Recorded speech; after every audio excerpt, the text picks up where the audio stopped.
This is Boadu TV. Truth and integrity.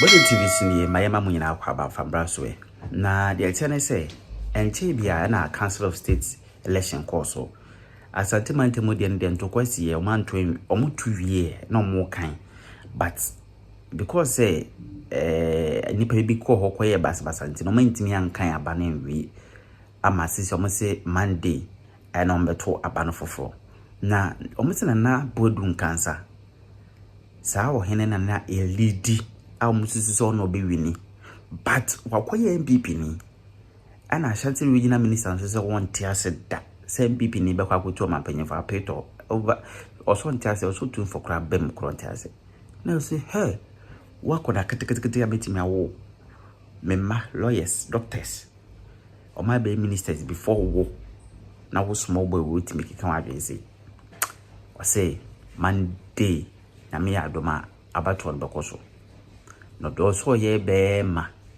no wo so mrante a mo betwe sekan ababe di tutwasem kwasasem sebi omombra wa ye ready twom o se Monday omombra so say na me ade de no nye ready Monday do be ready do penal so ye be ma no ombra ho yenkuti ni interview no ne sania o hene ba afaya wo ntumi so Bosumi entemnie mampani John Dramani Mahama eso afremu eso aye no enyema boni se hunu a nyema etia Ghana mamra wo mu aye ewo mamu ababesi enra oye nsentwefo enhyem no eno nso eka enkomo a yedi enne anope home yeguso generate conversation around Nyamiadma Monday Council of State elections are ebekoso ewo the regional coordinating council ye kotoba eyi obi a Asante mantem ha obesi anemu ekọ abedwakuo afutufo a womu etu mampani efom na obakaya enano brada no na omukoto aba ye to aba ni wie na womu kenkan abato komisa na kenkan no na mrantia bi a womu abete kintini ehunu se ye Nana Nkansah Boadu ayeboafo a otosumienu agrekens mahene awuredi kan na wodi nkunim no womo ebabe sei abato no pontifo ya nhwe han ama besi na mentempo se womo akire obi na enugrampo nam so ama polisi pani a owa Asantema no yeyi no agene konkan minim sasam no ebeso ho a anase de aka wache no arrest and prosecution bi enso so ebekoso a na enrada mitie interviewer mira Nana Nkansah Boadu ayeboafo ene minua pani oman here yaw adubuache eye bra Alvin sofo sofo mo amoso mo ntare so sofo bra yaw oman here adubuache interviewer one Nana Nkansah Boadu ayeboafo eye na asem no meyam hyeme na anohye say the Ashanti Regional Minister Dr. Frank Amwakohene etimi bira no kache ono Nana Nkansah Boadu say over his dead body over ono 32-year-old Ashanti Regional Minister no ne dead body say Obama Nana Nkansah Boadu abeye the Ashanti Regional Rep of the Council of State na wakotufo na not even yura otumfo mpo ena ebetumi ama ono the Ashanti Regional Minister no assessa the position on Nana Nkansah Boadu na asem no ano ohye emu awram emu odu enya sempa enti minua omanhene ebuza se Nana asemu de mu odu na for Nana Nkansah Boadu ayeboafo to swear with akonya wote so se ote oka akonya wote so ene ne kra se abrante no ekasa na nipa wo hodom no metie interview no me yam hye na mebusa me say so say na nipa edi tumi ebe ye wa asantema mu ha say na NDC fo a yato aba edi ama wo mu no de wo mu ba ye edi acha na nanom amanhema edi kroni abrempon ama sebe imprediasa akwakodu yewura eso ana na de wo mu ye ansa na ye to aba 2024 no is it not enough ye bomb rantie ne maba wa bi pa na social media Kevin Taylor nom Twini Jonas nom wo mu di yewura atam kasa kekense twitwe edi tie yewura ne sikadwa no is it not enough monya 2 na wie is it not enough nanu ada ye nipa bi kwose rantie bi achi wotachimai ene domane ne mpotamo ye di tie sikadwa yewura ene asanteman no is it not enough way a signal of the omobaye a tip of what they intend to do and answer say and so and pay ye be di won komo na ye busa so amanyasam no baby akwa kodu no tumi ye pe na ye nya de e wose ye de ye eni ana se kisi ja ben okwa asori a e wose na asori sofo e na asori mpere fo no na omutu ne sen se ono so owayire a ne yire ne nete a e wose na yire etunufu se ono anga se tibua if he has a conscience of himself and a conviction of principles I was on one get demanding because of the two because to stand on a national television and lie through your teeth that they see you know e can oforiata na stage on one na boni pe bi pa se mo nshada nkomi fie na mo nkoya saade na enne abeda di say e ya sojafo ne aposifo e na bai mu mpanifo mu koye majority leader e na abo jakpa din se was one minority leader akasa one finance minister former finance minister akasa what they achapa emomo wakache interior minister wakache defense minister no mama assurance says saade ebi nsibio no ma mu hwehwemu enti san kontompo dabrabasam no akohwisam na kisi ajaben ebedi ye edi bepanim ewo jo mahama nim so obama na tkoso atra as special prosecutor no sansem for asere say chief propagandist enti say oyo obi a na ni wu asem a anopei enka sansem ya majority dey abekan enkono aba resign and anyame nwanwa say enipa wo munim di no munim mra no ma ye mra nimfo enfie bebre ansa no no kisi ajaben obeye bi no omutu nufo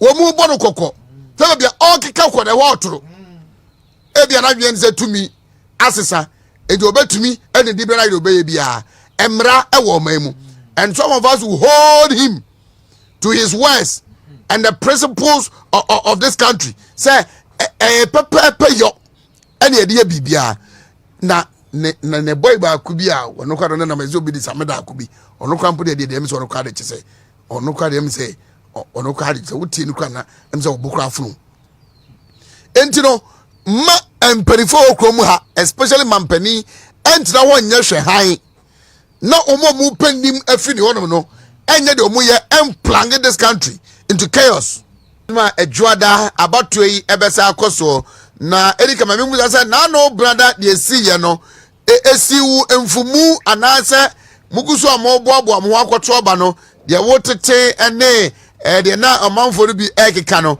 anya onwanwa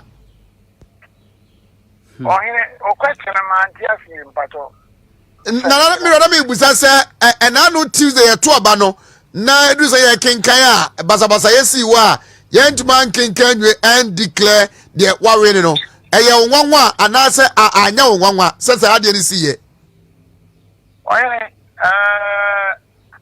dedikai oze de bia mi jawa bia me se me boss ye ba popo on sankrene 101.3 ba popo on sankrene na me start here to be na me dey wie be emra kwanya ba se ye kwa pre ka kunya tazo of the kunya no sabi mi wo da esem ko bona mani nti twa na ma ko no ho kwa na nzura adaroma esem ko na me so me ko eko shia santiman eko ja santiman na me ko council state ni bi mi wa ma me kwai e ma me nsia ma me ansa na me ko o ama me kwai a ma nko wa ka me ntimi me gira ba bia e ti ho de no the way forward in this step me ko fale ni bi bia ai bi bia yi akoto aba abaya koto aba no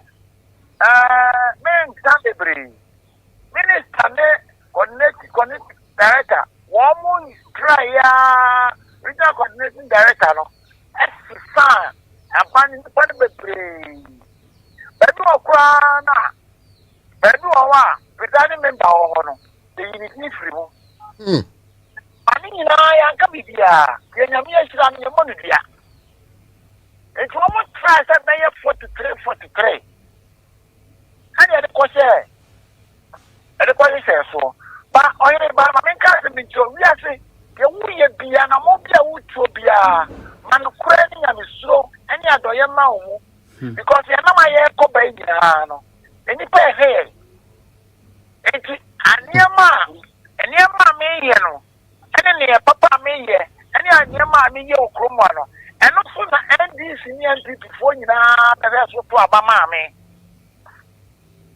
what you say na ye ko aba ni ye no oba ye wo wa ye hu se regional minister aba oba ye no o di card back o ba shin ko for the ba ye mo ba ye no afa ye hu se ba si ye hu se ma so me no mo si jacket ati ka si bi hu ani na dia de na ye kosu am say awa punu mutri mo ntia mo nko ana ko mo anya obi adia abada ko nti sa wo pa na sa wo be kwara kitikiti wo be yesa na ma wo ya obi na oba ma kwai nti wo ni asuma me kanyira ni se akwa kwasi asa wo ba na wo ko se ma obi mpe ho omo ko tia no ndi nkomo me kura mo ma me se ni obi ankasa ba eno kura ni minister ne de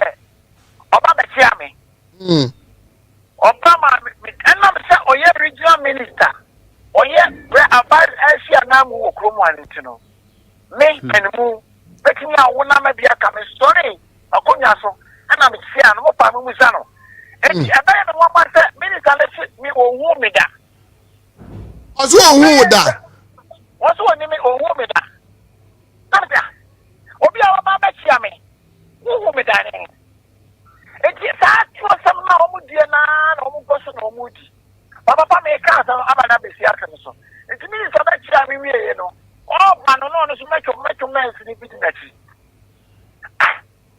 enti tuwa ya tuwa ba ya na ka di papa ko be tu wie no atei na du si e ba be ka yi fi aba no gu papa ya sa se ye kan you can't do by 47 no me dia na you can't do no na ebi de kutamame no this mame no nsam obi abeji ho adanse na eya wo de aya me dia me na me da no mama nti me dia na ne yeti kai enti dia wu ya ze me ni tanko fo na wo do mo ba ya na ne pupu aya ma fo ba ya papa ena no mi su me ni su ni su Kani anko voice ye I imagine one eka the piano ko say there take you one hostage ke o ba jonso ke o ba ye there so ba ye there e miss 5 o'clock because to ba e babo ba oyere and ko ni na me ani mu ni sa me so sem na on bere ye no e fu ni pam ya find ya hanin ko apprentice ma feel Sana ya ni so be sa nkwasi ade no wa papa kejatum kejadam o bitiri ye ko to ba wachina aduada do ya da ma no wamra obiem me ya de ma aduada o ba boaboa ho ene wako me si wo do ya da ma no wamra so obabu obi ho te gana eni papa ko dia mo bi o wa sabi make so mad here papa as you to the panel and no credit sa ba to aye to cancel set ba aye to enya de di kan ni de twa to ni ana me se man ko yes be cancel state aye ebe ye dey baba ma men cancel ni ya san ma ba be to aye ma ba be to de ebe si oh it's papa tiki papa me win no ya say me win no me ma ba be ye money sabi ni para ba no obia hu ana media for na buy no so good any buy and what don't buy so enti wo mudru na wo be yes ana bisa awu sabi anya my cousin the wu ya say minister no aba begira o my dead body hey Nana Nkansah Boadu be ba be council of state member hey sasai na ya kebe kai kura na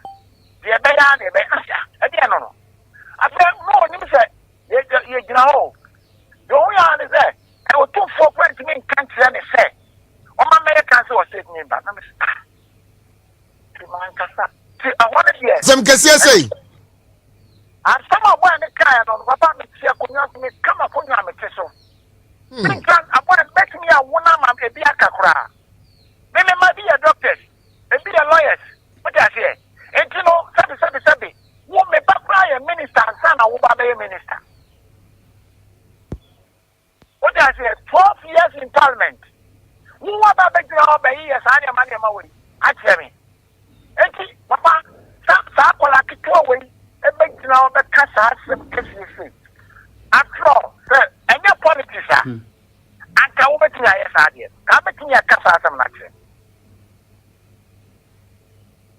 minister na beti ye no enti se minimara adwoda abato komisa no e de share no munne banbofo na di nkomo ahoboa ne arehemu amode mamo se adwoda de ye beto aba no akenkan enya de odi nkunimu a bibia nsi no etesei e pato sa pepe na epo na me no kasei ene die wo mo so mo ko sire ai government appointees in our various places no papa mama so asembi kama ha embra ye adwuma embra wa ha sabi wo aba mu a nke wutimi mfa obi bia ai sha won sam nye de ope bia embra no kire se o die fane se ya koto aba ya de abo ne koto aba ya de abo ya to aba ya to ye no basa no so na mo de bae wo de mo macho ababuru ye fine ya mo ye wo de bae ma ababuru ye da wo de ase ma ababuru mo sa ababuru ye biem ma ababuru ya mo sa ababuru ye biem ya pese on se kromo a papa eni pa bae no mo po asefo a mo ko fa mo bae no ese se ye hyi sabi obi fi bukina obetuna kromo a e be wo ne ha owie ya no asori atia asantefo owie ya no asori atia ani pa bae no wo hwe wa mo a ni se gana ni ba kura kan o kina ni masamali fo ni wa fo na wo mo kwasa mo be ye sa de no aye se wo mo bu obo ase a wo mo ya de incident e fi obo ase papa etini pampre ko wuye eye papa sabi wo si kampen wo tini money pa we are minister want to me money pa ni pa say you did to me I say ensem nyema pasa na me kanede na me kanse sidua ne so almost say masabe president mama mahama me ompre mama nkutu no fu ase dia na omokeka no me to no fu 1996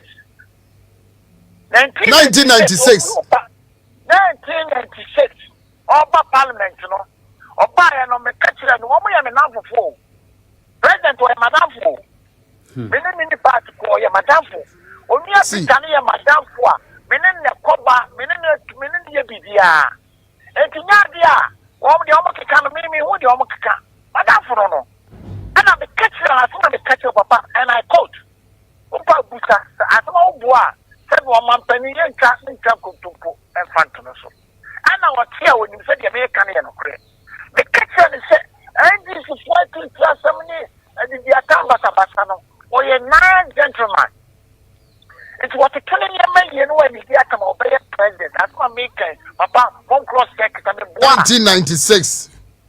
1996. 1996. That's from America. What you say? 80 Papa. Only pa who see me go to the floor. But to the farmer who would say you know a president. And to be an person or me. Na say no na me wo ka asem bi say omuso swear in government appointees e na say nipa to aba na brada no o meye nipa foforo e na beto nyame ade ma adwada e be ya na aba no o mo wu say Nana Boadu wa weni awi e to on person mo fa kwa bia so e no na me tire say ka kwa na appointees na mo ko so abu yi no enye adwuma ne enye adwuma kira na papa Bekotuaba, I'm born at the Bekotuaba. Yet it 2 years. That's a paia. And I say, I'm 12 and you're a bar. Your position I'm born. Then I'm a one a treasure. It's in a court war. Almost back up by the Bessa Baby. Minimum said, you're mere Shirano, your money, dear. And I know you're born in the woman to say.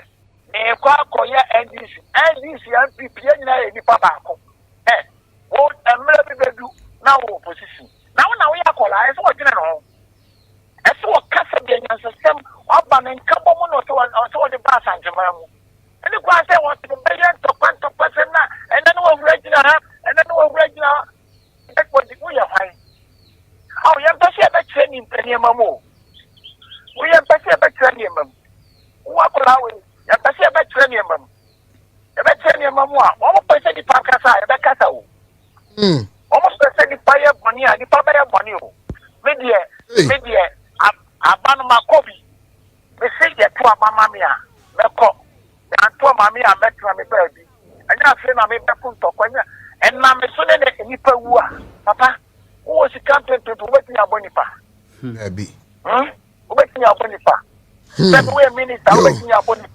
na say na ye mompa ye nta wa chine adwara de besi na abato na chebe sa ba no abedi nkomo bio say wa mo nam kwa bebre so esi ame no kase kura ma titi say so mo ko ji dance no me ento aba no e de be aba no me ento ajaye ye to ni fie bi kwa me weni iwa na me da say no pay but also me da say pa no pay me da question me da ma say mama me kwai na me no makasa na ba ne de me tira mo pa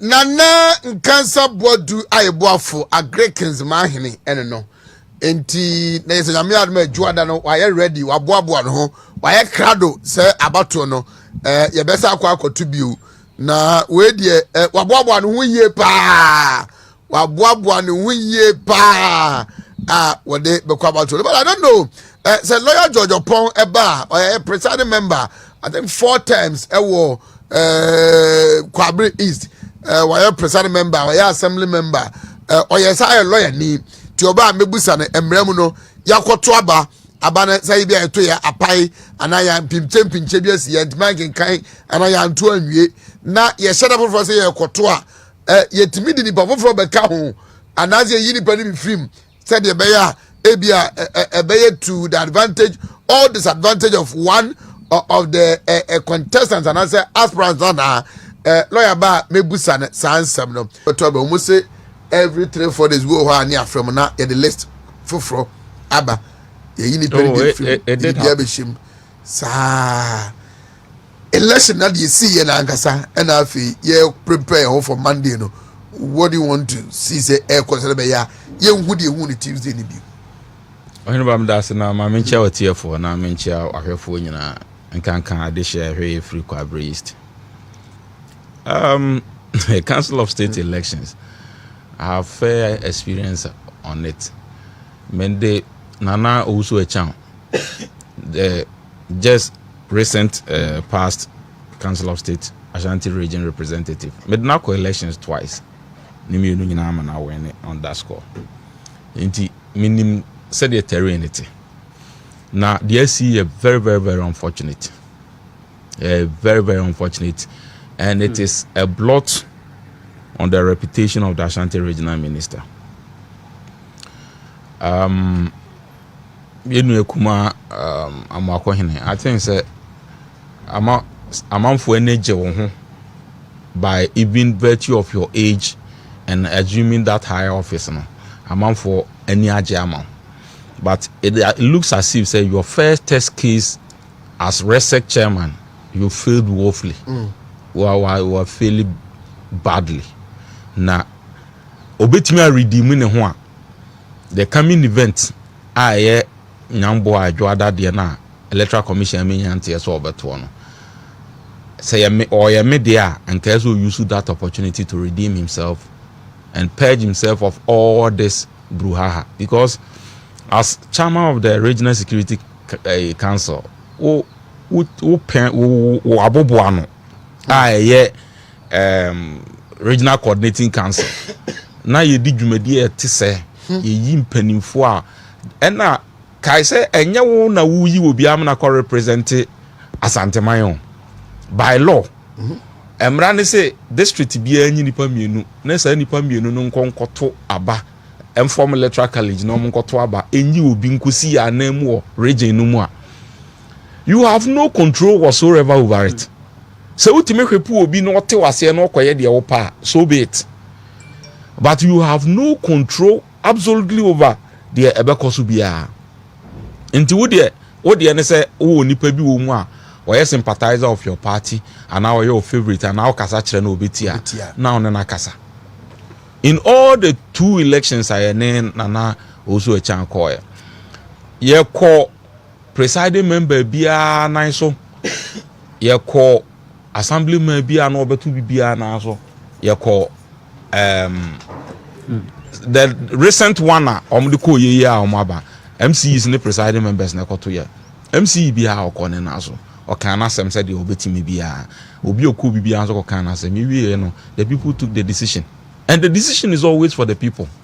Enti enye de wo regional minister obobejo so na Asantema be ya ama Asantema be yi nipa o mususu se okogina Asantema na mu e wo council of state a ye pene so na ye pe e na ebeti ye be yi na de eya arehosem ne se saban ye to no ba bia na de si ya nke nyamo. But as to the seat of government, that is a Jubilee House now obi adetimi abewura disrupt no highly security breacher blot on your reputation as regional minister. I say oda any so timida on this matter. It is a yanhwe na sa de course yi ya to ababi reasonably obi or when how would that person disrupt the election? And in fact me nkrofo me nipa minimum presiding members ni ade a minimum ne wo ma me no when they ye to aba no wie nso ne sort ne e be kan in the full glare of the public. Obi ahuni and even people even counted ahead of time almost sort no see a sort here number 1 kwa number 2 kwa number 3 kwa. So if you are familiar with the system it yes sort na o kai wu nipa de. So Nana Boadu could have gotten about 60 of the votes. About 60. I'm telling you. They realize that Obi Mpe will not get more than 15 votes. They saw. Say votes no they sort to number 1. And Kono Obedi Bikron Obedi third. Crystal Rose would have beaten him. Oh yeah. Really? I'm telling you. Busa Obia presiding member bia no Obia na assemblyman bia no Obia. Etina Nana Boadu had won the election way far ahead of them. And tax to me be disrupted SS process now. Yes, ubetimi akase bia wogu Nana nanimu ase why bibia tiana ma weni age. But remember, posterity will forever be there to judge. Now, instructive to note say, oh yeah, young guy na winya positioner. Jumedi a obedi ne kwan abebo sa abebo no. Ene bebo kwan ato ama onua no ma aka no. To one hwe ya wo be yokwadu o de bia na akọ na onua no. Nti the oye no onye mindful of the people, the teeming youth that supported him at as youth na almost so support to NDC or political power. On you know almost because I deal with say come rain or shine and I will do away because album na to abana and one about to aban. You have no authority whatsoever to change any album. Yes, machinations in the course and the original my information is that district coordinators municipal and coordinating directors they threaten them of transfer and dismissal and all manner of threats. Emma Papano, oh yeah, Kwabri is I know any pa no omoko na NPP near or yeah assemblyman overseas a friend Ortega and one NDC guy a friend Ronaldo or Antonso and an echo. And when the album came, I saw the album at the region. And I'm screenshotted the man and said, Charlie, you didn't free more. And we're buying an NDC for guys too. No NDC guys too. And album. So when I saw the lesson, I said, this is supposed to be a person I saw to Aban. And actually, coordinator no machination. So any mistake, letter for fraud the economics master. The man is just fooling you because electoral commission at the region are close to album. Until the audio could be an 20 nagunsu. And yajuma until the oil a from full respect or just to calm you down. Or you didn't free. And I believe say it happened also at Ejoso. I call Helena and he says even Nipa assembly ni no ato abaso won enkusi omo. They've changed the person and they brought an NDC guy. You've done all these machinations. Why not a day Nipa no comma coordinating data was sent to the EC of the district and the EC of the district will transmit it to the regional EC. And it was prepared by the coordinating directors. Because Omona the secretary of the assembly.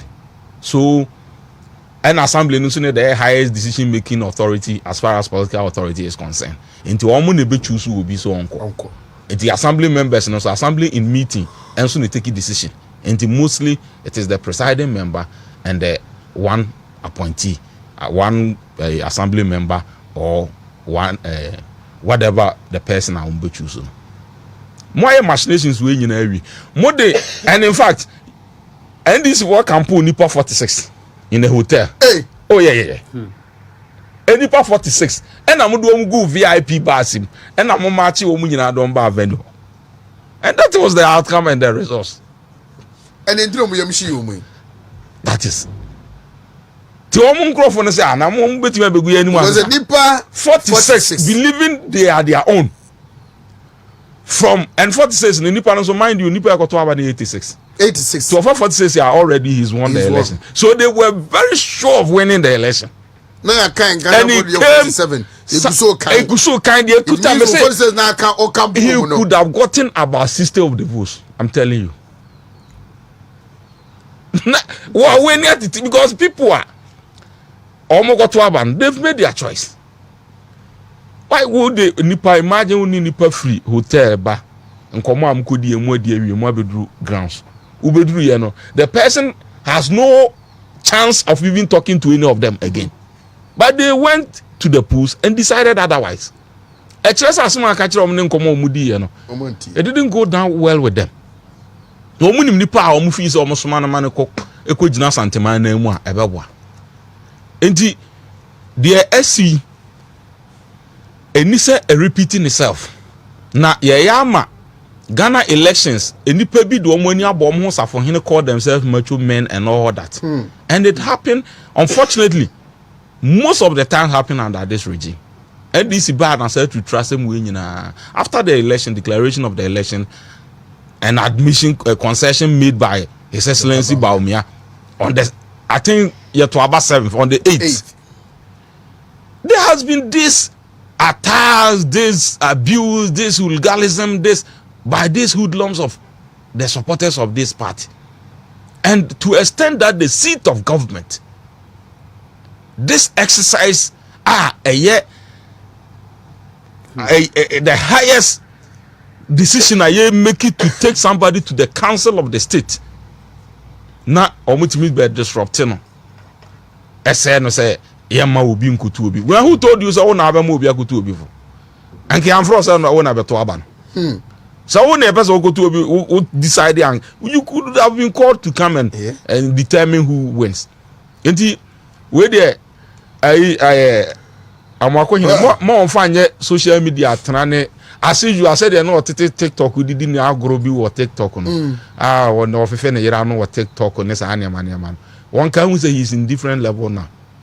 So one thing ne ho ase a obi mpenche ne kan kire say ba bia ese waduro no waduro mpanifom wahunu nsa hohoro enti woni mpani na ebegidi enti de woye no won make sure say na anipa ekoto and Nana Boadu having even caught sympathy I will be out to abani bibia hu say serve the course na ntwaye. So even I'm believing say out of sympathy the people and the most of the presiding members I'm no more kasa and they said he's going to win even the wider margin. More. He is going to win the wide because it has infuriated the people the more. As if said they have no sense. Yeah, could take a decision. And you from somewhere out of nowhere without any authority, any justifiable cause, or by no about disrupting. Now, Emrana I share say young an electoral college, it did not mention any political representation anywhere. It only says that 2 persons shall be elected from districts within the region to form electoral college and choose 1 person to represent us. As simple as that. Now, so simple exercise we say. Now, and this is the time one. Send this for Adiano, NDC, MPP. This is the time when MPP must take interest in it. Oh yeah. MPP must take interest in it because Nana Nkansah Boadu is a founding member of MPP, and he doesn't shy away espousing that in as much as what to me proclaim the news of MPP can MPP asema. Let's say enunti enipa bi yenesa. Then the party must also take interest and make sure we safeguard his interest and that of the interest of the party. And also his safety. Enti Bema bi anche obi a okurum ha. Obi no fees na adwenu mu na ye say na ho na ekure ni abetremu bi me wadwenem. Enti obi anya bema anche obi a okurum ha. So on the day of election no omoma yehu modalities a omode kono security arrangement ne clear. Yeah. Enti so obi e breach na obi e breach. When you bring 1,000 you will bring 2,000. We can't sit in Ashanti region for NDC to bully us. How do we have to do that? Na ye no kra no ye yako position we are down ye nye better ye nye rowdy ye nye na mo opposition mo power mukuta to me and doing things as if say mo opposition na mo power aba. And we can't sit down aloof. And I expect the leadership of the party in the region and even the national to take this matter seriously and take interest in it and make sure say the interest of Nana Boadu and the interest of the party is safeguarded. Because no matter the political game there, we should all play accordingly. Exactly. Me know you Paul. Ohemba. Marching. I be do so bro. Na pum. Na me adom. Is it Tuesday now or RCC? Na me nko hosen. So you saw it. Share Ohemba na kwa wo de bopia nipa sa no a amientimi enchi ampanifo. Na untimi so emeye pani wo regi mu a abra panifo bi enso so mu na ye nkyerɛkyerɛ wakwan senia obesi atutu anamo ti anope die maminchia the former regional minister Ashanti Mensa na menkai Dr. Amoakohina wabai say regional ye papa Simon Mensa dija no na ya asomdwe na asomdwe mu ena eniema musem ya anyi a yenimu se ye buankra akwan ahodo konfanoche agenda 111 Vamed project hospital Atafua bridge ene niema kese nyina asomdwe mu ena yetimi ye eti ewiase no se eja bibi ma o na wantimi amfa bibi kura anka ho a emesai dia obeto ye ti anopei maminchia Ashanti Mensa na membo na baso Bernard Ntwibo Siako chema wuntumi onu so ye be koso ada nase na ya ka kire ni se onko so ankura ni mudie mu na kukuduro ene pa wo pe osoro amayekuo na da na kuma so na wafa ato ne ho so se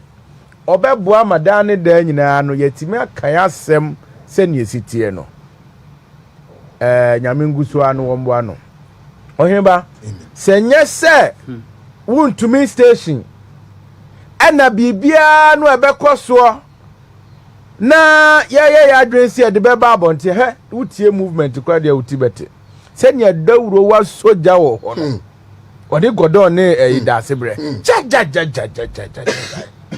achese utimi hu se they are ready to bring out any adebia emma enkan kromba na utie susu a utimi se objective analysis ye pese ye hu dia ekobia na etimi aboa masa ahihye pa no etimi aba entima membo Bernard Ntwibo Siako nipa baako ukọ Western Region Western Diamonds ukọ sehi ye fenisen Western North wa also so ye wo billionaires ukọ Northern Region ye wo Northern Good ukọ Nkraya ye wo movement uba Kumasi a ye wo wuntumi na nipa we na ebi mo tira na ye mpe no na hwe umpe hwan wo de be no ya ma party no de be na wo ye ma party no enti no ba minchia no ena anopen Council of State elections meba ho na minchia the caucus of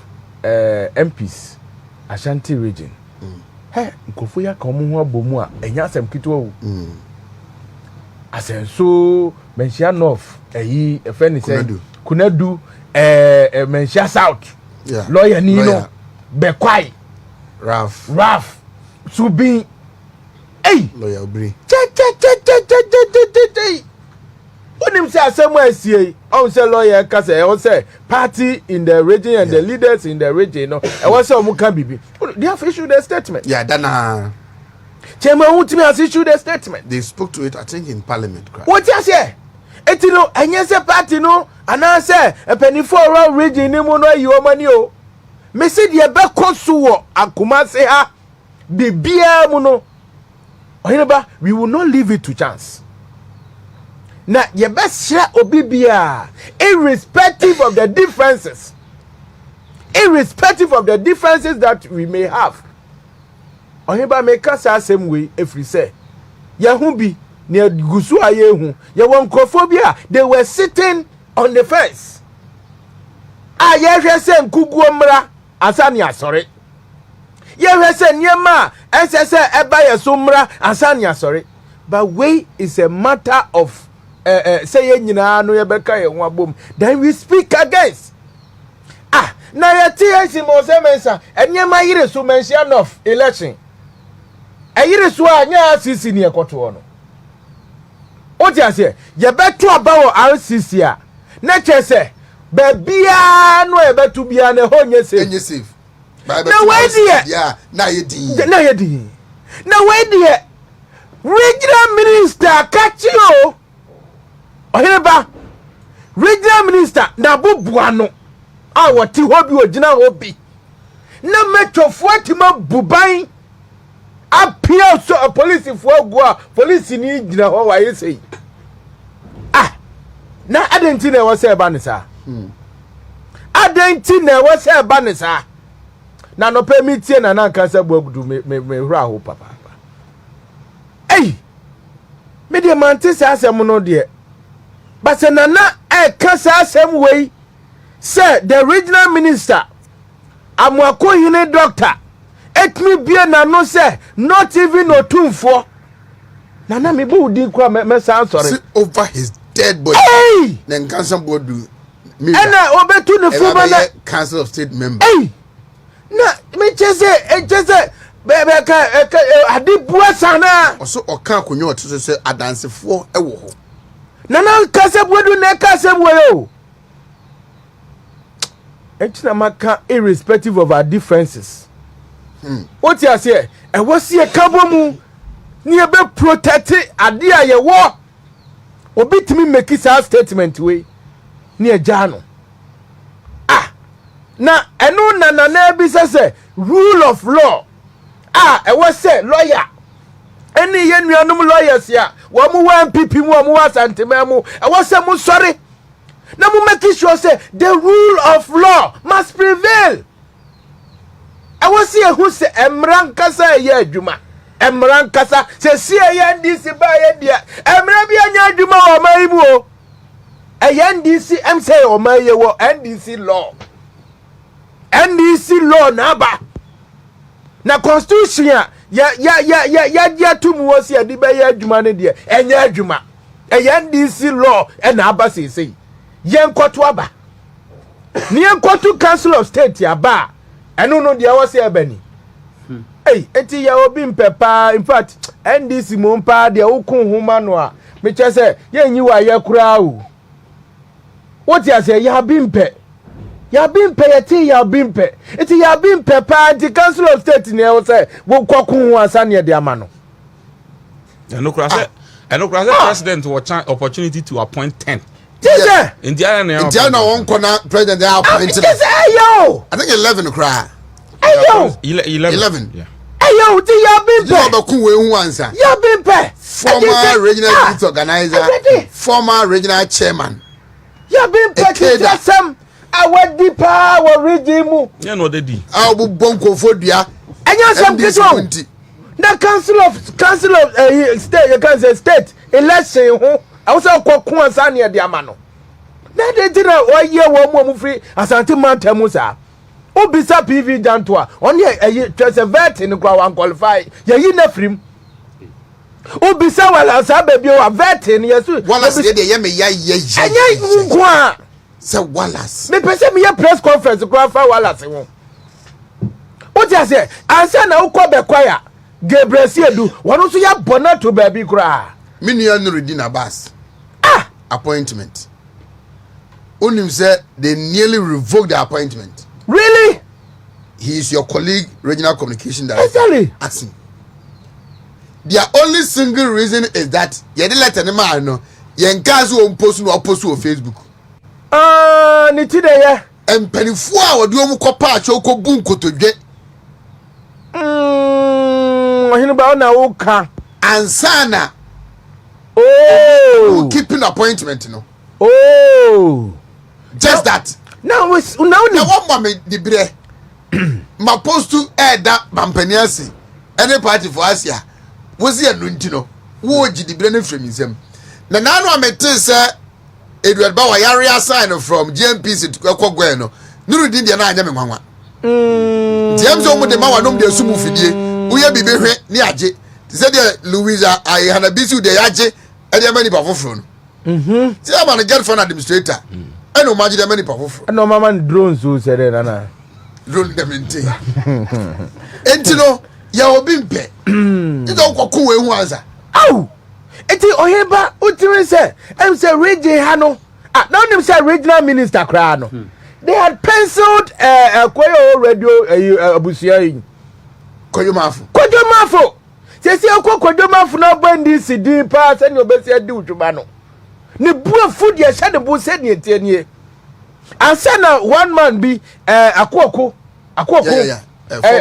suta him say agona yes yeah former president what did DC for 13 years former NALAC president o ono magini CV say the regional minister man say na wo pe say no your secretary yeah abro nipa was that 3,000 and so muso apply be amount ejo 3,000 what you say for development fee what in 3,000 yes MMDCs no Developing what? What do you see the kwe bia no the regional ni pa be 141 you pay 3,000 to the regional minister where get 3,000 for development fee.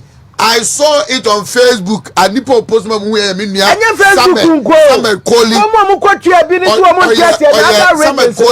is one of the loyalists in the NDC yes. Joseph Yamin yes. He posted on Facebook yes I read the statement the regional secretary no Dr. Amwakwin no regional minister in the issue here yes sir all the application see the neighbor no 3,000 development fee yes What you will be at? Someone was say or so actually I was say anyone actually. One. So members of parliament you know. One what this is canon. 3,000 will be a na wala sine dwan to ane wo mu so mu dua no mse ne be yi wa frem. It is a sia no sa DC slot e wa Ashanti Regional Minister mu akohene ton. Now enya wo wa sia de ne be wo huru fem adan.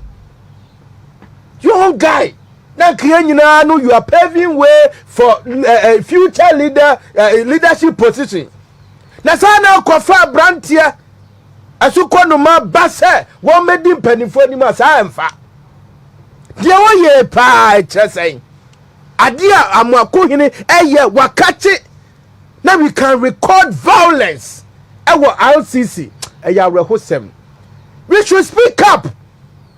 What you say? We should speak up as a region. Niam kasantia at the bonia ekoswa me feel say enya papa. Nyina ya hwani anka ya sechiri nukura nim anka nukura nkyere no a enya de papa yi wo se ne wahya asie ebekwa awie ye pa. We are not going to have peace. Now hefu kura na start complaining. Obi asem kro kai wasi na wo mo amapeja abeti akatekati wo mo nsem hye eyesen. Obi san kura na abeti ma hye wo mo nsem.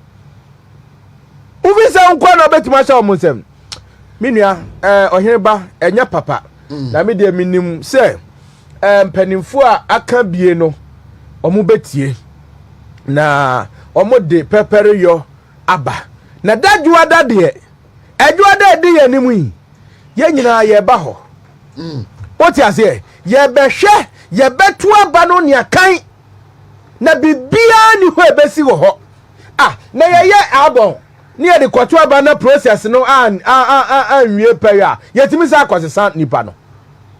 What kind of way is that? A dear Ben, a Percy a Trewo or Minimuno. A dear Percy a Chewas Antiman, ye list of album delegates of Munquatuaba. Wamukona's a process in the area, ye can do one more. Ye can this, Adiana, a incomplete lawyer. More educate you. What you say? More educate. Na mu chechre na mu sare na mu kasa bisa mu na makọ law school akosua 1 versus 1 na mu chechre nkofo mu se ade ndisi fo ye enya de papa ni nyina nkasa ntia to anye ba me de besi wo right Razak Mache you are fine oh nyame adom good mama too me ma regional communication director Yura Polando me man happy valentine hey me ne na shawa haide na say pepper happy valentine me ne shawa haide na say valentine na iguso no ti me nya chocolate na say mama na happy valentine what can the odi hu aka dey ana Yura George so emrani ono so manachi oiba Yura won't me so mate say is around yeah baba maga chen say bibi o de baba bia ebesum to on famra ndi o de baba bia ebesum you to on famra to ono so manachi na party mpanyifo nso so ye mo machi e original when I say bia make am say we are hypocrites and dishonest people self-centered or my and the queen and now me ready and reason no was an enrich me ready a press released by the regional minister Maria Hoye. He is calling for security to probe your friends said the violence at the friend is regional coordinating cancer. Maria Hoye.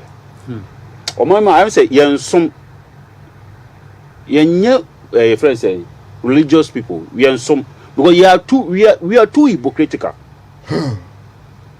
We are too hypocritical. And the regional minister which machine Yankupon nim pa or that sorry which machine Yankupon nim and Nana nim no akasem ranting on by side no nimomo. Which machine Yankupon nim pa.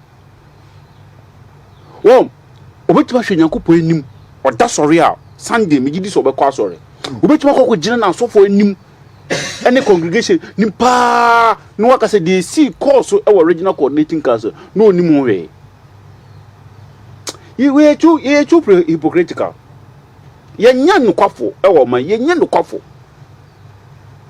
seriously yenya no kwafo onye ba game say nyina ewu omo ye president etwitwafo yi unse omo share ni political party e ya rent omo de maka wada say ye rent omo wo usika so no ma we adwuma ma so the regional minister cannot say that because I want for jin ko ma yate videos na ko honum no videos na ko honum omo honum yenim ho yenim ko am for so mudiro. So I'm sorry, the regional minister is a young man.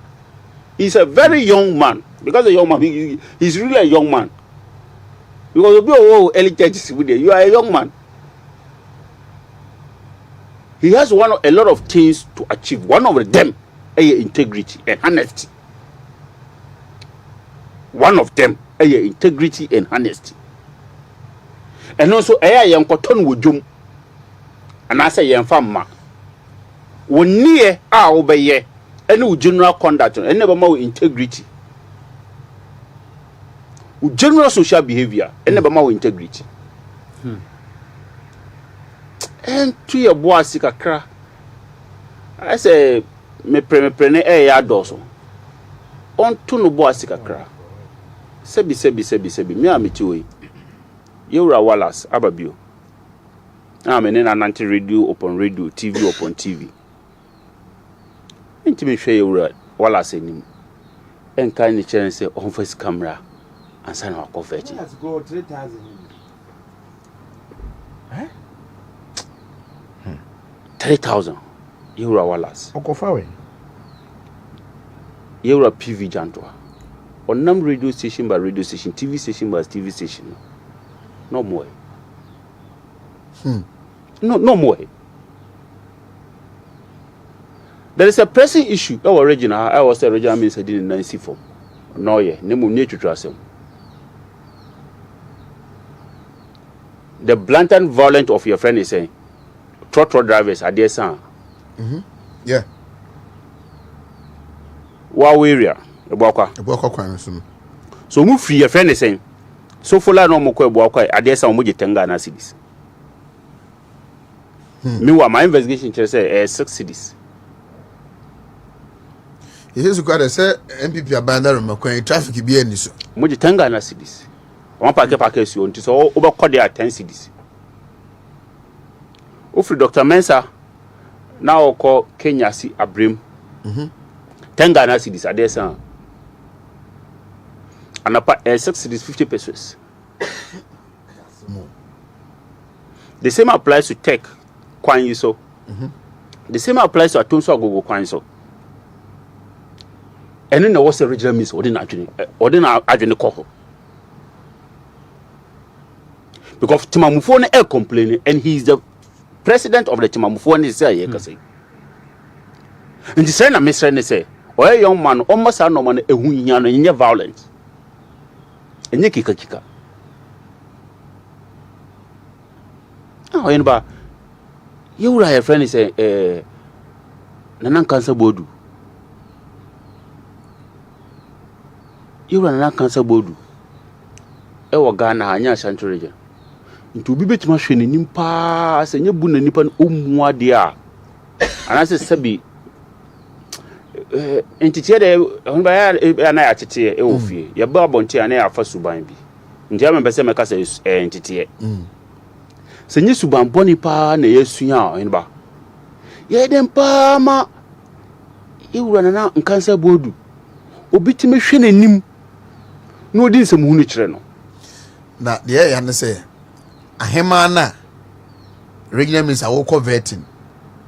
Omoshe Omahenema, Efra Kente, a year dancing can do what she a cobo with Chidom. Sahemana, and a bigger than Nkansah Boadu. No Sabasa ye, a keep hostage for 3-4 hours. No one to pay because they fear for their lives. Nanka Mukrano, Sabe, one for impo. And I'm say, a vetting a neighbor so me. A quamben so, and a Yiti Mensah, former parliamentarian. Omonomote NDC, Yiti Mensah, Omonomote NDC. so be kai susane say na odo wa nko school na oye rolling oyitri on the rollers ti into the rollers band push so be kai you're a yitimen and another first no a day no a council of state member and I sanity you're a yitimen to share you Nana Nkansah Boadu nimpa na we de we ya na searches and ba Mr. Mumay Mwadi o because you can say the future now or about the future no ochina because 20 years ago we can say future now ochina be dru ochina Saturday and na say the future no be dru intimidate me the minimum say you can say future the future is tomorrow you near your general conduct and the better the number of years any abrabo e bebo no we ase na panyiti so Nana Nkansah Boadu pa de ohemba ummu ade sen party afa wo ho sen we two parties and sen Nana Nkansah Boadu nka won fa nkono so Nana Nkansah Boadu ka won fa nkono so sebi ye papa nana anaye nana wi afia kente ansa no oboko na crèche say it was alleged that no NDC anya alleged on the no akra aka obi anim openly na asentiman mu ha ono aka sebi obi agina baby a disrespect na that time no otiase because of NDC my nyaisa o because the future is there o the tomorrow future is there for us there yana say obe disrespecting woni pam na wa from panyifo we chiri say enkopa na cho we a coward person we are honest we a dishonest person we are disrespectful so we are sad now because odobie nu obetima che yewura Nana Nkansah Boadu say regional minister obe sore aginam na wode obo asi wode won say si obo na wa defend yewura Nana Nkansah Boadu that is the biggest love obetima che no so ma ye na intutrasem na amanfo pian ewo bedwam na wo fa eche na okofa yewura bantuma hene ye okofa yewura mampo hene so mo nkopa na che wo ye dishonest person onye credible wo ye dishonest person because a chopa e wona chi e wona fie no abra nipa menu nipa mensa enya asantema nyina na ekọ no enye no kre onhia sa chopa no di no onhia na say tama sabi ahoho ene manfra sorry say omutia no ekutia no asabi wo ya kan yi ba no na nka wa sori na wa block na kire say wo yo bia sabi asantema mre ene ahinsem ahinie e ya dia who protected. We are too disrespectful. Well. Lawyer. Oraki said that being at a press conference. Wamenanso after declaring Kenoforiata wanted and a fugitive. Or twice so ka say Papa na stage the raid in his private residence. No one akwa boabu nipa no mombe yes hardly say whatever pay public sympathy as empathy. Then Adiachi, I'm a majority leader in parliament. NDC MP Mahama Yarega say only interior minister Kasa, only defense minister Kasa. Post for any soldier for no, any national security for if you buy mu and a quiet sadiano. And Chayi to the Achaupa Abre Kenoforiata. Aka chair interior minister ne defense minister say post for no mukoyeno. Pa mo fa so call and then Jack Pa on also free the national security office coordinator office koyeno. Omo head umbetuma ye and they are for never fee ebisu NCBU. And the people are questioning Kisia Jabin the oyes the interior yes the morality and the fugitive ne wanted the same crown and Mrazo Socrano a womb I could to Casano pay in 10:30 former Attorney General Godfrey Dame and so bad address press no and Mrazame womb and then Keka Hunina lawyer Remember, you create me concert party. Sadiachi. Now, Abranti, we are making a video a TikTok with social media. I say, Radis, only busy. I'm Mr. Wade, Radia, Mammy. I'm better Republic. Say, Adiachi, after majority one take concert. Kisi Jabin. Made a foot over Copenhagen, the man. Emrana or the Edgeman on Nana Nkansah. Ah, no, I'm telling you, Emran or the Edgeman. The office is established by law. Any Amane Emra Act 959 2017. So on Fanya Edgeman, Special Prosecutors Act.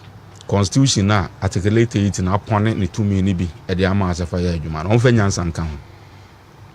About one. Application of wisdom is much more needed when it comes to application of law. You see, Sepapano or Kasa, you could see the bitterness and hatred in him. I say, Berma said in the na and Evazi, which we come back on. Or a lawyer, maybe I go fast of my bread. Obi ene na yeri di agro. Bitterness ni hatred de wo papa ni mo no. Na MPP na Nkansah no. Edru me bi o mo mfanya ye. MPP aban ba. MPP aban ni ye bayifo na ye MPP party no. Aban no be de bayiye be say party no. Na aban no go opposition. Na nka aban awawo nipa 167 2016. No mo wu amna ka 88 half owu.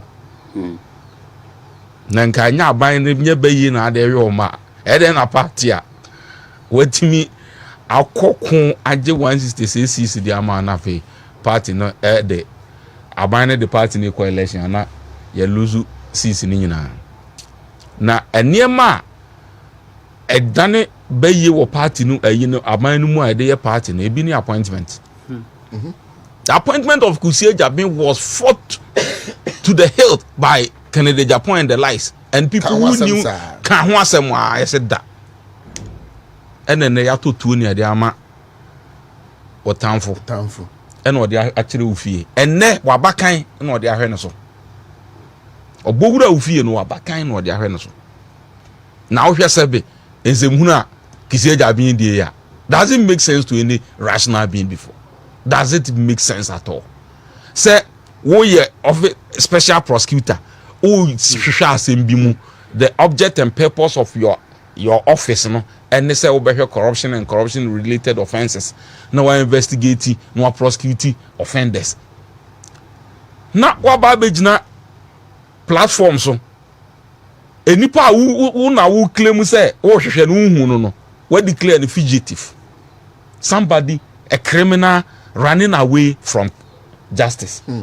When we call somebody fugitive, the person is a criminal running away from justice. And before you can pronounce somebody criminal in this country, it has to be done by a court of competent jurisdiction, and not you, the investigator.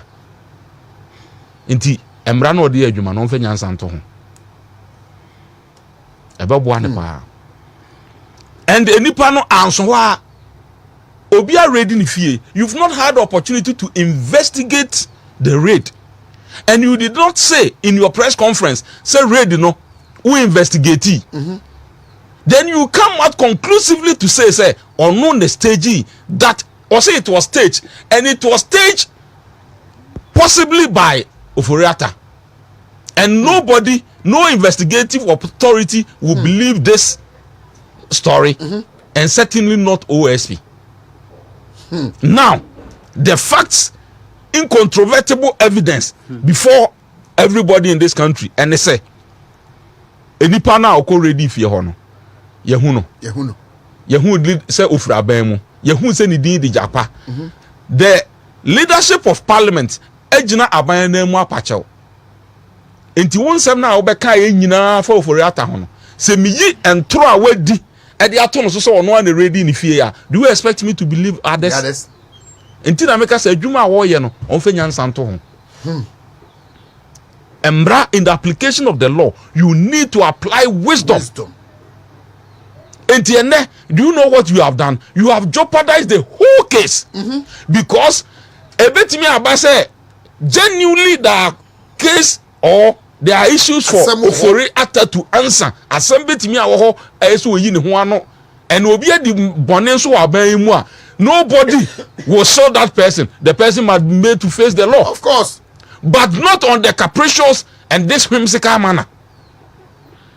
Enye ninsem hunu say so obi a wadi bone bia enfa ne fa mra kwa so onko gina temu anim onya ne ho titi a no onya ne ho atete ya di rekubro be 2009 ekogina mra nim otete ne ho osaje e di osaje koy ya di kwadwo mpiani koy obi okoye bia egina mra so e kire se onifo na wo betimi akase enipa no hwehwe no hu ni nti we fugitive, whereas the facts available indicates say enipa no okra obi e so okra no e wo mamu ansan no wotu kwan okra the former chief of staff owie ye watwere kra ta dia bread the current chief of staff say my finance minister pen ebi anam be hia me wasem bi ho me hwɛ me ho yare e wa ha tu hia me a me wo hospital we me number ni me telephone ni me email ni me lawyers nso ni ti asem bi a wo hia fa me ho bia aka se ade na oye no wanka se busumi nsia afi enfi wo se March na 2025 uwie ya wo se me declare fugitive. Now you see that has been the mode of operation of this OSP,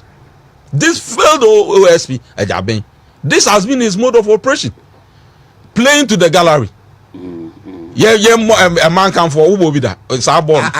Your born a cost and she go and a man come for that's what you see how a BCU Charles BCU case. Yeah, how he was reduced to in court because over to me I hear propaganda I want you. You can do the propaganda in Ewabontin. When you go to the court of law, you will be subjected to strict proof, and the onus of proof will lie on you. Etiwu now assembly awaka biya any allegation that you make you will prove, and the standard of proof is beyond reasonable doubt. Yeah. A very high standard.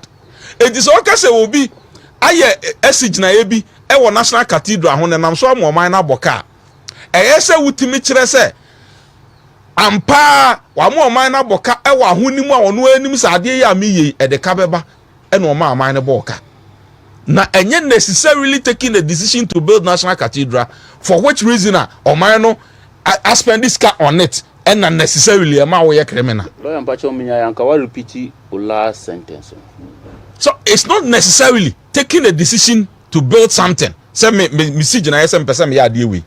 Na enam so na ye spend this car on that. Na say ade no enwie say de say ewie na wo wadwene mu susu say ejina na me see ye na nya jina papa. It doesn't necessarily incriminate me. So the decision alone doesn't incriminate. No, not at all. You have to prove bad faith. Oh, okay. I see. I see. I say decision I take. We have an executive arm of government. We have executive president as country. That the constitution has given unto us, and that constitution vests all the political authority in the president. And the president has delegated some of the powers to others to work with. It will be able to take a decision. And who told you say in decision making, and you're part of governance? Now, say decision making no aka governance way.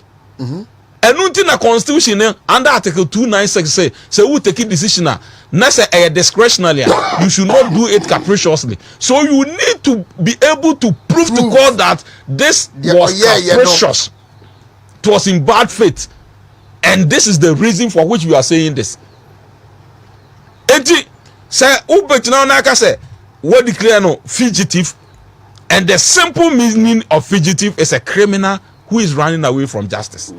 How can you condemn somebody before the person is heard? Not ordinary. And under our article 19 of the constitution, it provides for fair trial, and one of the elements of fair trial, and they say any panel, you have to hear the person. Fair hearing. And the person has a right which is fundamentally enshrined in our constitution. Say any panel, the right in they say he is presumed innocent until proven or pleaded guilty. until that person is proven. So no abedia to me say. And now say we bet me abu ni abod kwan adu ami na sam na obi ahunu sam pa odi for went me anyi ne ho ano no. That person is proven is known to be innocent until otherwise proven. It would Kosufi Kisia Jabe not spare Ken Oforiata on his right to innocence until otherwise proven. The fair trial no all money biana, and you come and condemn the person in the full glare of the public and lie against the person that he has raided his office. So the prosecutor, I know the defense counsel will take this seriously, and he has given them a free right to write home about that. This prosecution is nothing but malicious. A malicious prosecution now, because when the and someone when the kind of on the person, what one kasa we can throw the atono. Say or no na already in fear. It now no, you have jeopardized the whole thing. You have tainted the whole thing. What may be better than the politics because you are doing politics with it. Because when you go to Charles Bishop case, clear case. Obey this we no ko court na court bonu tugu anu abegina no oto ankwa no ma na woto ankwa no ma no fi say Ghana hanom no ye mra no ye hye say ye de ugidie wa hunim your thinking, your aspirations, your emotions and ye de around the country nana. Now how would anybody have survived under this inordinate pride we carry within a this inordinate pride, no. Say, how would anybody survive? But due process and law. It is a who apply law now. Finance to whom.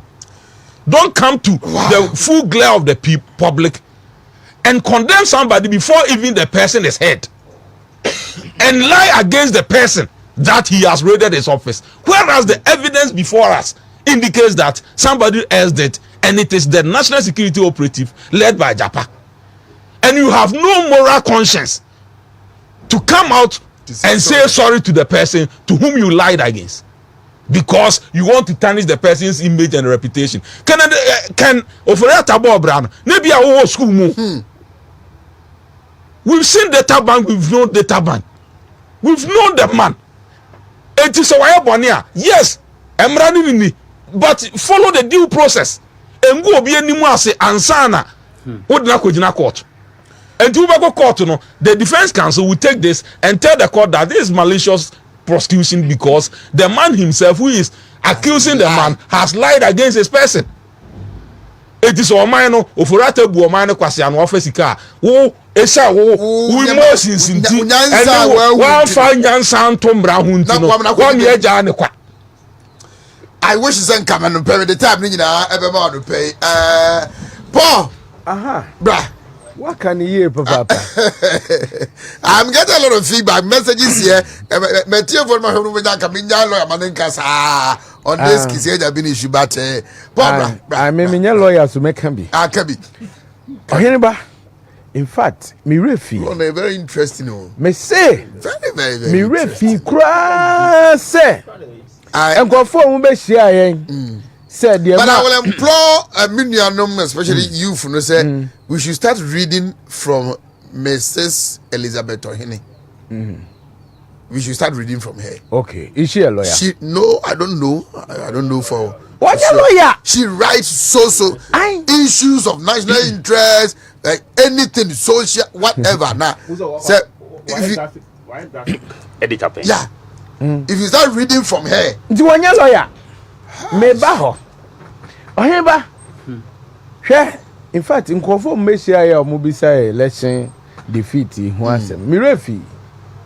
Sir, one contributing factor. I was here level number one, apart from spiritual minimum. OSP. Sub department yo for Bruenia de Bayano. You fast to dear be ours. Especially minim if Ebia office in the I think office in the NK. na nipa no a yɛde ne kɔ no a na ten sɛ there's a problem with saa individuals na yɛde ne kɔ tua adeɛ na no na nyame nkyɛ adeɛ Endra MPP for led by Nana B a press conference na yɛse asɛm wo hoi asɛm kɛseɛ na de bɛma sɔre ana anya sa Nana B a yɛdin akyɛ nanso so asɛm we ma na sɔre asɛm we ama MPP lawyers asɔre. I heard from Ayukwe Otu Endra me say ɔman any MPP amedom no I am so happy Endra fiti Endra no many aje I think age susu be press conference at 10:30. What?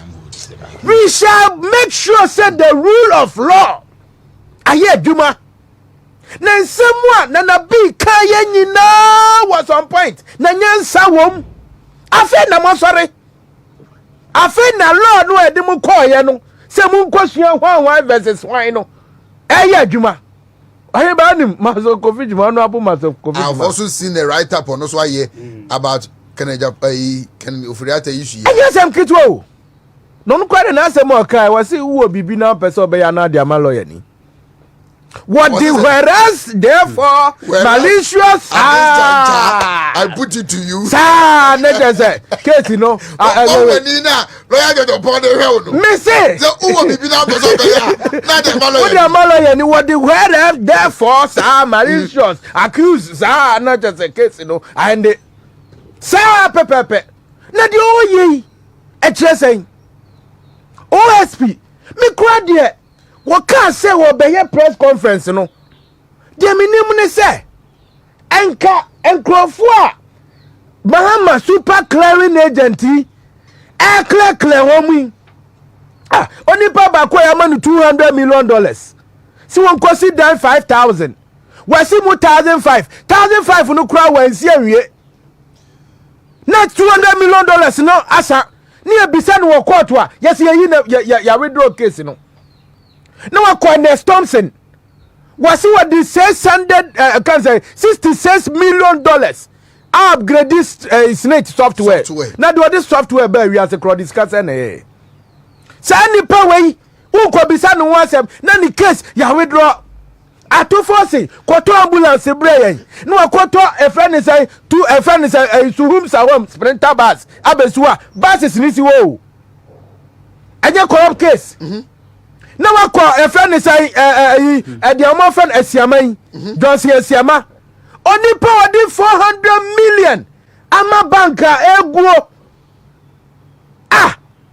wama ina boka oti ase na when you say nipa na pepa no ho de governor of Bank of Ghana Ashanti kwaku bohin ene your friend say ofosu apofo awomo se omo de they will perpetuate violence our mining no way would draw sa case it mean mu say enko obey press conference na obeka ne say yama adwuma na ye de ama no because the public outcry no be say na ye de na wakofo obi foforo a wo wadwe mu no fi say wono wodi for abra wo bia ye nyina na sam wo court a cases be de ho oyebero kra me baso lawyers adenti na nipa ba kumutimi bono 118 charges opening dey uniboni nko 118 eti afekwa ne komu 72 no kra no obeye appeal ne ho kona bra sa eti ka be 20 years kra ne anwie abra 118 no e ka betima yimu be 3-4 bia anu ohia na dia bono eti law no mu san review ni biem se nipa bako na sa na nyame eba bebo friend say ebebu ya tan de na say atemu da ye wie da na je ewi ase foforo ase aba eti mu review na mo me hu emra no ana charges na mo de bo nkrofo no yie na say nipa bako be 20 years ni wie na asem dia people will feel bad about the wheel of justice na ye nyina na ye pese ekosro no oyeba na minim se sansam wei and wo ba beka o no wakofa ubegina ho a wakofa obia na finance minister we adwuma wa bebo no ene na bra wabo for the ono personal life no wo ofisi ajaben why be why you be na process no cry ne say it will throw letter mo be 24th 24th na ene cry 14th of February na won ten nka feel guilty was a hwan no eye adwuma lawyer o na eye lawyer o fugitive no eye adwuma o throw lawyer o throw letter it is a makura can't you proceed with what dia wo pesa wo ye no mo so kura ya no mo ka ho bi na me kwan ka me throw letter bi ama wo what throw letter to chief of staff I inform me no of the position no wo si wo ko eti BBC a wasan so kura ma baby a wo no what throw letter addresses in aka ho no fit say Ghana Ghana hospital and we can say be oni doctor no akwa Canada no o ma tro bibia na broni doctor and atro ba ache baby o so if you had any doubt you can go there play fair no na ne wanya na ade kwa wo ba o ma 3 wonya scan to bulletproof car me just say ne ma 3 anopa bia se see ya me no ka say baby ne ma 3 ko school pra adwin boninti ne mani ko school momo ne matre no obi akọ school baby nko na obi a no baby a no akọ no Land Cruiser siso sojafo gum esisu petrol engine sisu anopa kopem 4 o'clock a enkra ne bepon o ti ase ne ma baby akusi ajabe makọ school no Land Cruiser sojafo timu V8 engine no esisu a no pa biara eti ka o manu kwan from ko one school when so what chichem and oh yes anema no na say nipa we wo se wo hwe no wo hu no na dia be no because kisi ajabe person obisa na asem na emremu kwan no police for ebechi wa omo nka jo say you have the right to remain silent and anya say abrofu no mka anything said or used can be used against you in the court of law and yes sir. It is just a who said that because I'm from here. I can remain silent. No, because I want you. Yes, oh from here. I can remain silent. Police is a network is my head. Family co. Me do also my head. Family too. Oh, did the Americano? Yes, it is said that be person will be so be a Samoa.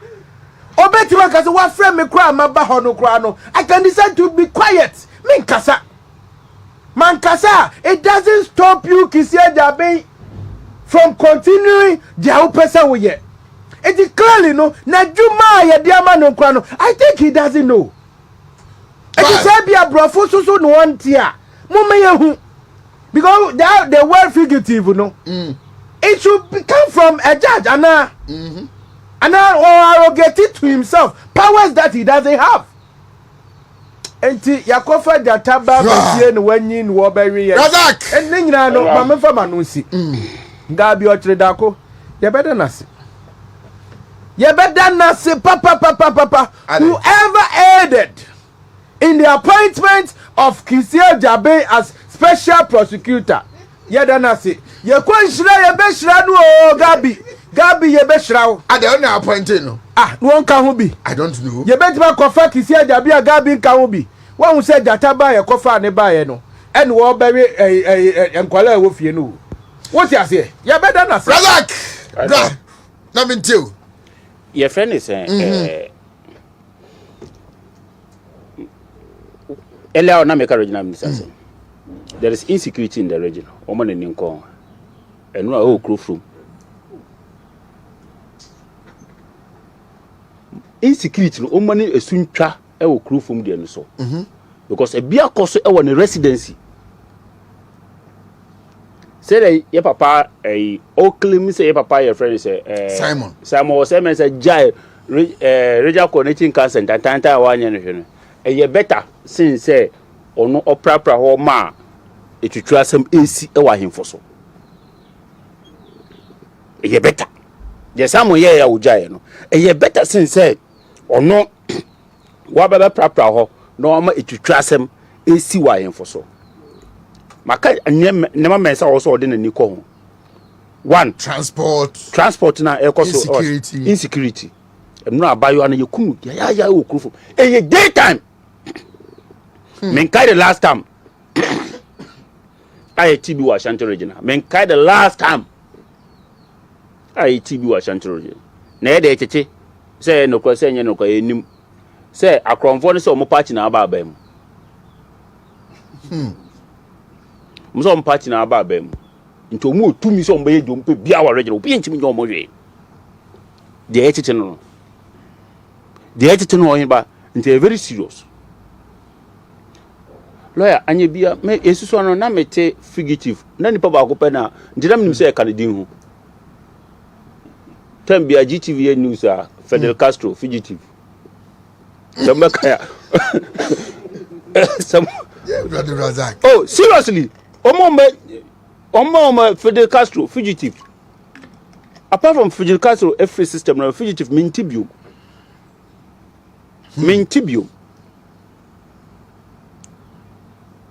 Adam wa charge Nana. Lawyer wa charge Nana. Because on charge no. He's not under your friend saying prosecution. He's not too. And now he's on. He's not. And it's on charge nipa na. Asam na fe na wo hwem na be hunu charges pokra a wo no. So and I won't say asam this day. On timi charge no so.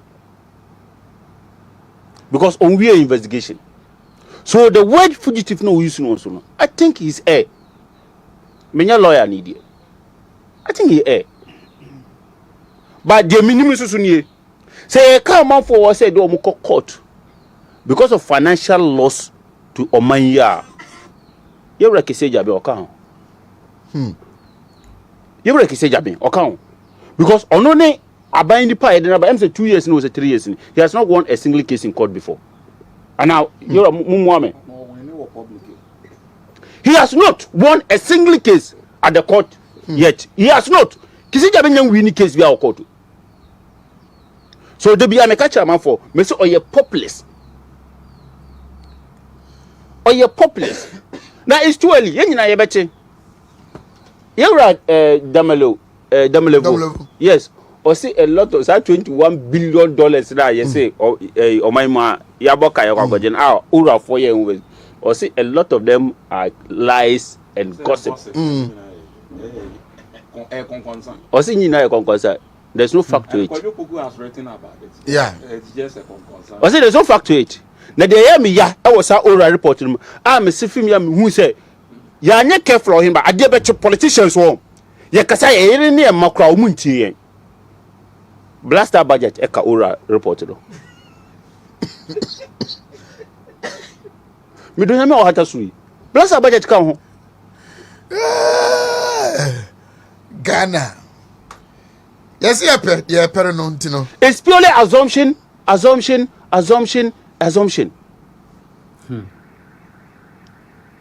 Blaster budget eka ora report no mo de ko. And ultimate coordinator president in him before the good people of Ghana. Now Wakache say we are going to recover $21 billion. $21 billion. Do we know the company now we are talking about $21 billion? Yeah, na my IMF for every 3 million in 3 billion in 3 years. America for into Omai amount for what we are $21 billion. Is that what he's telling us? I'm all for it. Obia we are Ghana Fosika bia kwan bia be fa so be jiska ni bia ya fa so nje. Say Ghana Fosika. But the kwan be so na wo fa so. E kwan be so na wo fa so. Dominica iri akai bi. O say causing financial losses is criminal. It's so criminal. O say waka bibi sa. The Learned Attorney General. They make and say the charge rather is willfully causing financial loss. Also causing financial loss. Also causing said that said more minor boka. It is not just causing financial loss, but willfully. I said doctor be a surgery ma will be surgery. Nini pani wa nanke a chen so because no meda nanke a do ni pani because lawyer uni me first Dominica yini pa me gidi my counsel that time I this baba me say the on the be attorney general but I'm fine me catch all platform because I knew the kind of person that he is wa nye careful you like say jam o ma Dominica yini win one single case e court because causes now all the cases now say of fantasy no ebi na ye first kiseja be start or say ni was start SSA no into was start SSA or say ni the bay and now obekota obetime wi. Okay, sorry, but lawyer, quick one.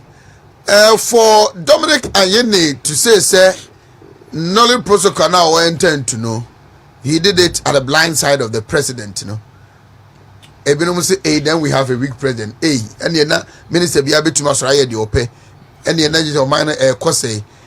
But now, no, is it consequential? I can't do. As I'm not I can't do.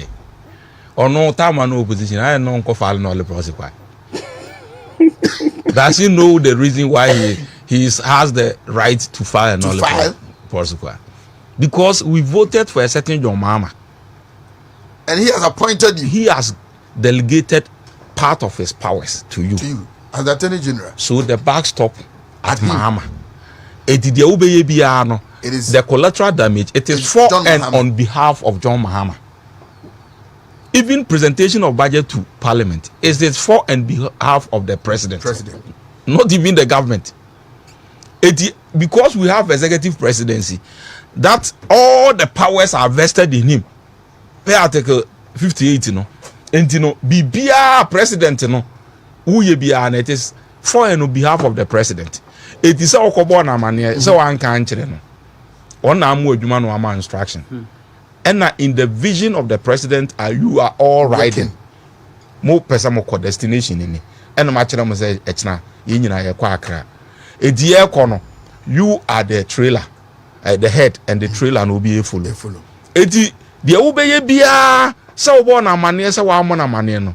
The end result will be his glory or the backlash of the president. Right. Into Wako now oko fale nolly prosecuano. Emrama ho kwan so otimi fale. Yes, of course, Emrana can say Emma reason. But I think our criminal jurisprudence necessarily because the rationale behind this is being abused. Because the rationale was that you will nipe bi wo ha assembly wo kra ni se pie wo man no mu bi atibi. A classic fight information. A court so a court you open court. Obi abeti. And assembly wo say itimi shield within the state. Eti emran ne say sa asem no ebeyi adanse na piama sa ansem no mu pie ma obi ehunu de a attorney general timika asem we mani nyi hu bi me pese meto aso na emran so man kwan say he should not give reason why he is not, because once given the reason you will be revealing even the national security matters. Eti that's the rationale behind. If you file a nolly prosecution, you don't even need to give any explanation to anybody. Embrama ho kwanza. Nemum said the medical cano. Biano. Application of wisdom is key. Any power my abono so was when the supervisor at the time as deputy governor. What this can move be ama unimpe face bank way guno this car man abono do. You don't file a nolly prosecution on that person. And at the next day, you appoint the person governor of Bank of Ghana, and you expect the international community to take you serious, to do business with you, grant you loan, grant you grants.